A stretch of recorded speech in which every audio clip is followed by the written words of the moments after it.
Here beginneth the book of the tales of Canterbury।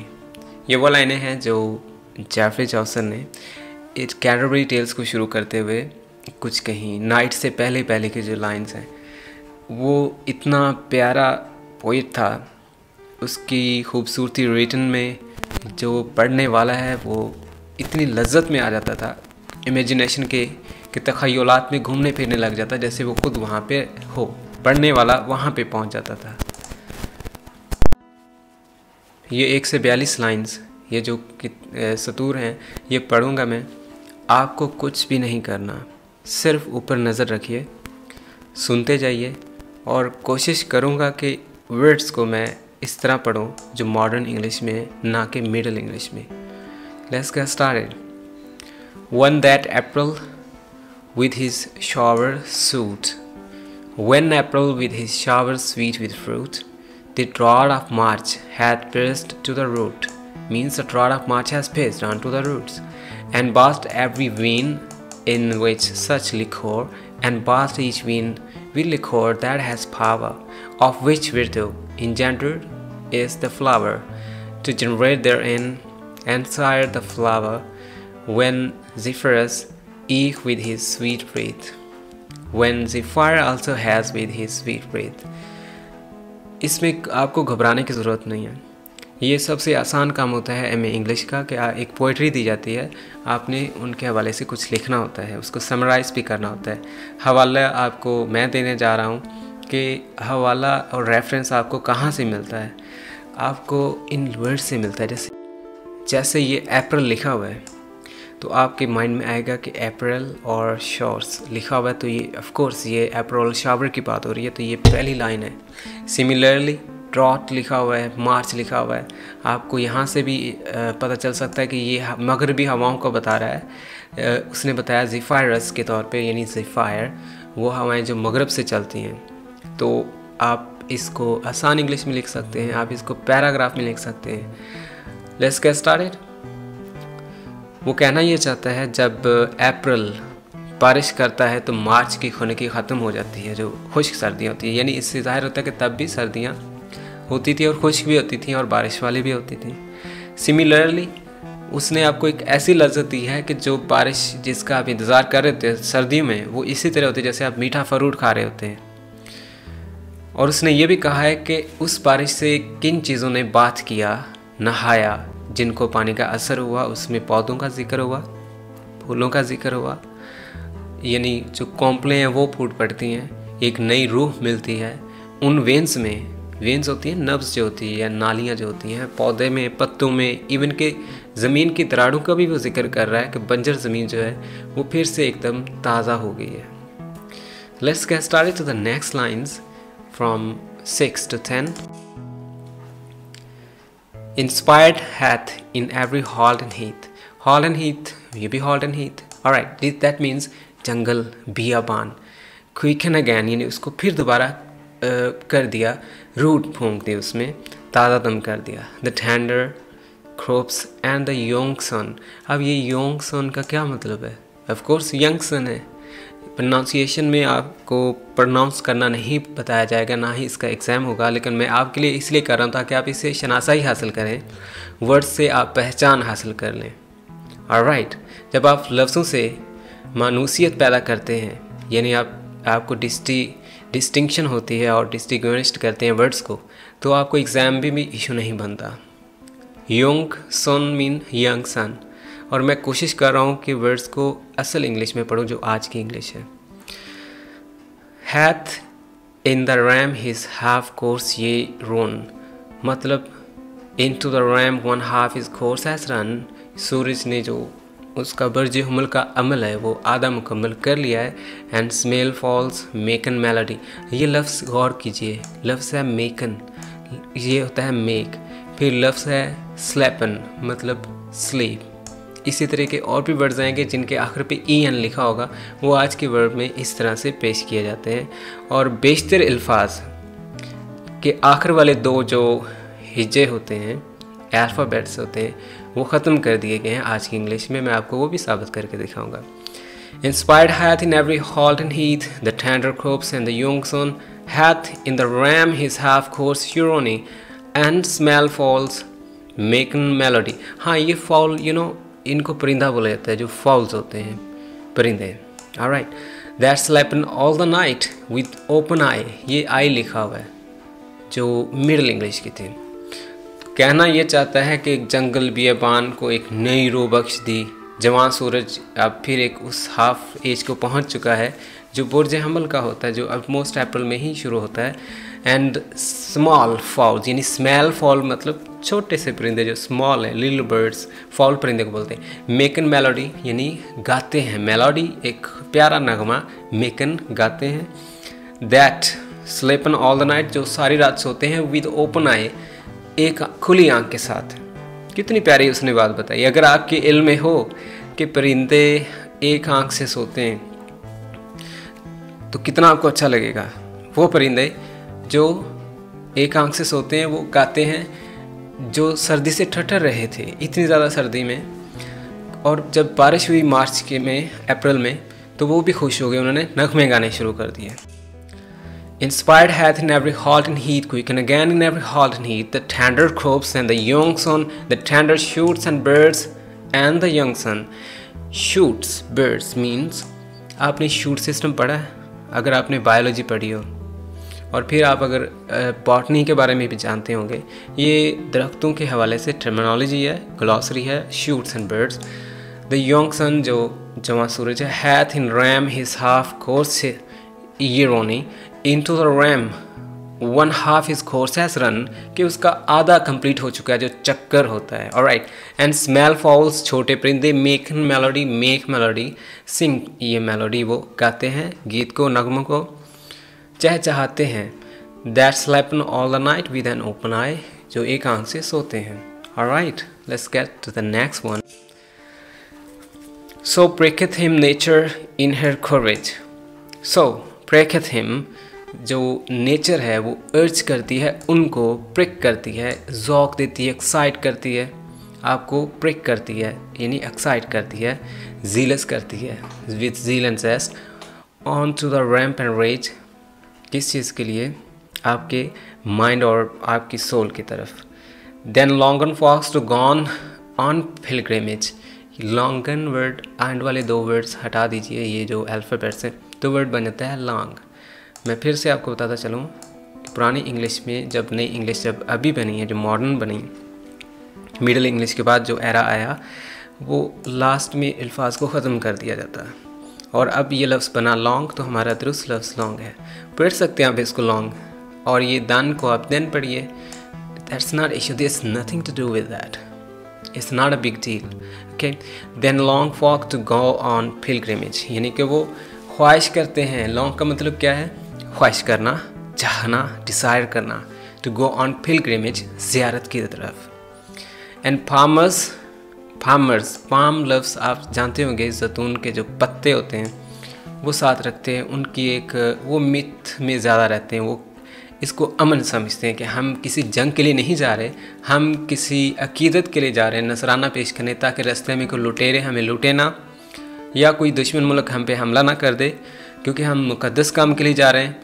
तो उसके लिए निशानी होती थी कि दूर से पाम के जो पत्ते होते हैं वो उठाए हुए होते हैं. इसी तरह एंड फार्मर्स यानी वो लोग जो पाम के पत्ते उठाए हुए हैं, और ज़ाहिर है उनका नाम भी फार्मर्स पड़ गया क्योंकि वो जा रहे थे पिलग्रिमेज के लिए, तो उसको आप पिलग्रिमेज भी कह सकते हैं, पिलग्रिम्स भी कह सकते हैं जो पिलग्रिमेज के लिए जा रहे हैं, ज़ायरीन भी कह सकते हैं जो ज़ियारत के लिए जा रहे हैं. And farmers for to seeken strondes and farmer to go seeking out strange strands to fatten halves coats in sundry lawns. Sundry lawns mean sundry lands. Sundry mean जान पहचान वाली, जाने पहचाने लैंड, इलाकों में. and especially ख़ास तौर पर from every shire end, हर तरफ से जो आपके शायर का होता है जहाँ पे मकबरे होते हैं वहाँ से. Let's have some English wording to English and Urdu. Priketh mean prick, prick का मतलब एक्साइट, एक्साइट का मतलब ज़ौक़ होना, जोश में आना, शौक में आना. हैम दैम यानी उनको. Courage mind and spirit. Longen wish desire यानी चाहना. फार्मर यानी कि पिलग्रिम्स यानी ज़ायरीन. सेकंड, सीख, ये लफ्ज़ है सेकंड। एक लफ्ज़ है सेकंड और आगे एक लफ्ज़ आएगा सीख, यानी कि एन नहीं होगा, उसका मतलब होगा बीमार, यानी कि सिक। सन्ड्री मतलब सन्ड्री, जाने पहचाने। So the nature picks them on the ramp and rage, then do fox long to go on pilgrimage, and farmers to go seeking out strange strands to distant shrines well known in sundry lands, and especially from every shire's end. तब सबके दिलों में ख्वाहिश पैदा होती है, किस चीज़ की अर्ज पैदा होती है कि वो दूर दराज के इलाकों से, साहिली इलाकों से या दूसरे से जाने पहचाने मुक़द्दस मकामात की तलाशी में निकल खड़े होते हैं। अब इस तरह का आपको पैरा आ जाए, आप क्या करोगे? आपके माइंड में आएगा हाँ ये तो मैंने पढ़ा था, ये वेंडे लिखा हुआ है जिसका मतलब है गो यानी जाना, सैकी लिखा हुआ जिसका मतलब सिख यानी सीख लिखा हुआ जिसका मतलब है बीमार, और बीफेल यानी पड़ जाना, वेंडन जाना, डिवोट जोश जज्बा। तो ये तो वो वाली लाइन है जिसमें उसने बताया कि कैंटरबरी में लोग खानका, शहीदों, बीमार, और तो आप इजीली इंग्लिश में इसको लिख सकते हैं। ज़ाहिर आप एमए इंग्लिश कर रहे हैं, आपको इंग्लिश में कुछ फ़िक्रे बनाने तो आते होंगे।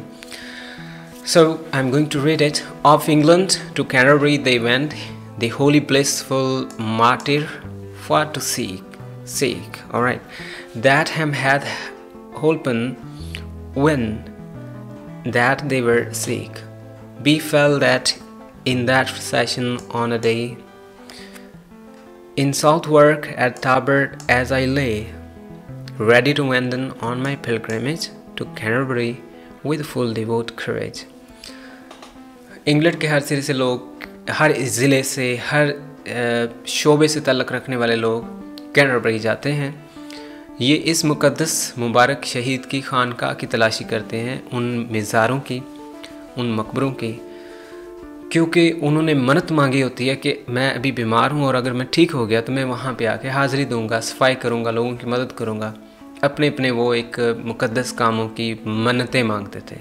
Right, the holy blissful martyr for to seek, वो तलाश करते हैं जो शहीद होते हैं, उनके मुक़द्दस मकामात को ढूंढते हैं। बी फेल पड़ जाते हैं, that in that session one day, जो उस दिन वो कह रहा है कि एक दिन उस मौसम में एक वाक़या पेश आया।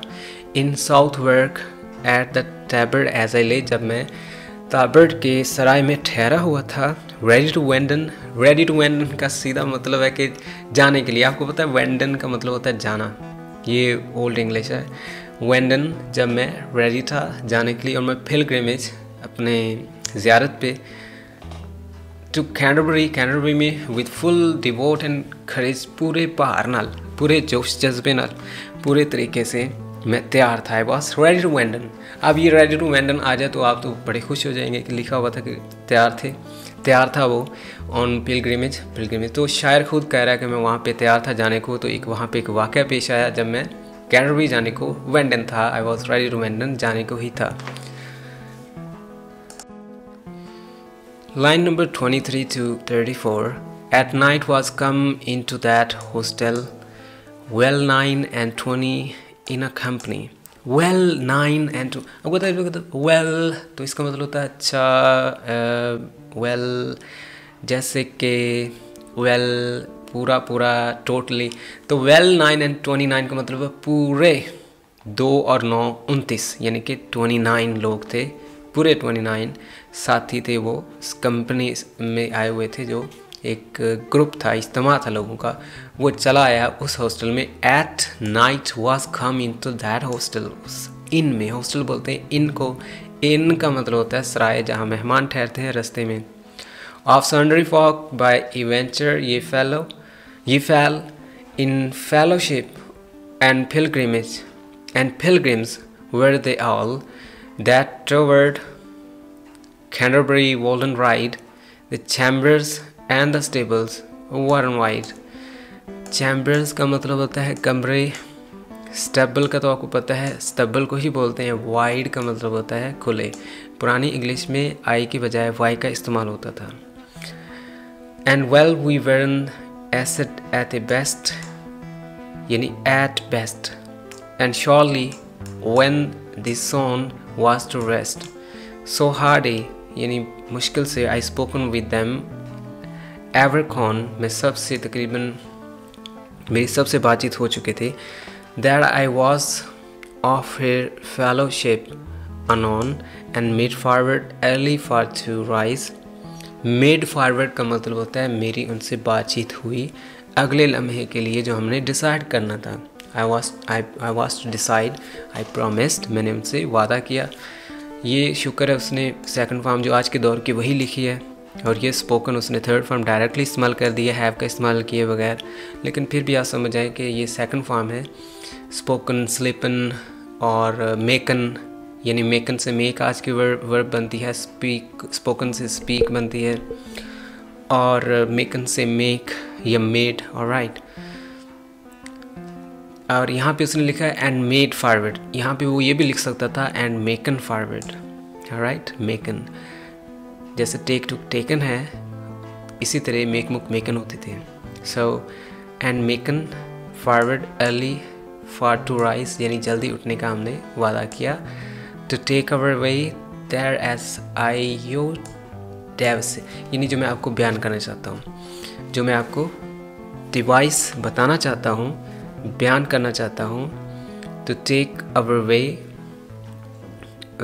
कल वहाँ जाने के लिए जो ज़ायरीन हमने ज़ियारत के लिए जाना था. Let's have some English to the words. Hostel inn सराय 9 no, aventure adventure, fellowship followship, devise describe, weren were. अब ये देखो, इसमें से एक लफ्ज़ हटा दो तो लफ्ज़ वर ही बनता है, तो आप इसको वेरन को वर पढ़ें. Everichon mean each one, rise wake up तलु होना उठना, एसिड इंटरटेन खातर ताज़ा. Let's proceed to the next. ये आखिरी लाइन है, इसके बाद फिर नाइट समरी शुरू होगी. बट नेथलेस यानी कि नॉन दी लेस, वाइल, ये देखो वाइल की स्पेलिंग, वाइल यानी कि जब. आई हैव टाइम एंड स्पेस, ये लिखा हुआ है टेम, यहाँ पे भी आई का इजाफा होना चाहिए था, आई होना चाहिए था वाई के, यहाँ पे भी आई और आखिर पे E, while. Alright, but natheless while I have time and space ere that I further in this tale place, यानी जहाँ तक मेरे पास अभी भी वक्त है, मैं समझता हूँ मैं आपको इस कहानी के बारे में मज़ीद आगे लेके चलता हूँ. Me think it according to reason, यानी मेरे ख्याल के मुताबिक जो मुझे नज़र आया. To tell you all the condition, to tell you यानी आपको बताता चलूँ ऑल द कंडीशन, सब सूरत हाल, of each of them, of each of hem या ऑफ ईच ऑफ देम, उन सब के बारे में. So as it seemed me, जो मुझे नज़र आई, as it seemed me, and which they weren, जो थे वो, एंड ऑफ व्हाट डिग्री, जिस रुतबे के थे वो, and eek in what array that they were in, जिस पेशा से वो ताल्लुक़ रखते थे, दे वर इन, वो सराय में आए हुए थे. And at a knight then will I first begin, शुरू करूँगा मैं एक घुड़सवार से, जो घुड़सवार था, फाइटर था, जंगजू था. यहाँ से वो कहानी शुरू करता है और वो आपको नाइट के बारे में बताएगा, फिर आपको नेक्स्ट कैरेक्टर के बारे में, मैं भी आपको बताता रहूँगा. यहाँ पर हमारा पहला दिन और पहला सब ख़त्म होता है. ये लेसन 2 था, prologue to the Canterbury Tales by Geoffrey Chaucer. Up next you can see our next lesson, the night. Lesson number 3 will be over here, and stay with us, stay in touch with the English. I'm the helper to you to help you to learn MA English. आप इस वक्त याद रखिए Jeffrey Chaucer की शाहकार पढ़ रहे हैं, line by line आपको पढ़ाई जा रही है, ट्रांसलेशन भी बताई जा रही है, पॉसिबली आप उसको रीडिंग भी करके दिखाई जा रही है. कोशिश करें कि सिर्फ सुने, लिखने की भी ज़रूरत नहीं, बस एक दफ़ा आप वर्डों से इंट्रोड्यूस्ड हो जाएं, यही वर्ड्स फिर आगे आएंगे, तो इंशाल्लाह आप इससे निकल जाएं. बहुत आसान शोबा है ये वाला. Have a good time, thanks for being with ye. Do not forget to comment us, to tell us that what can we do more for you. Have a good time.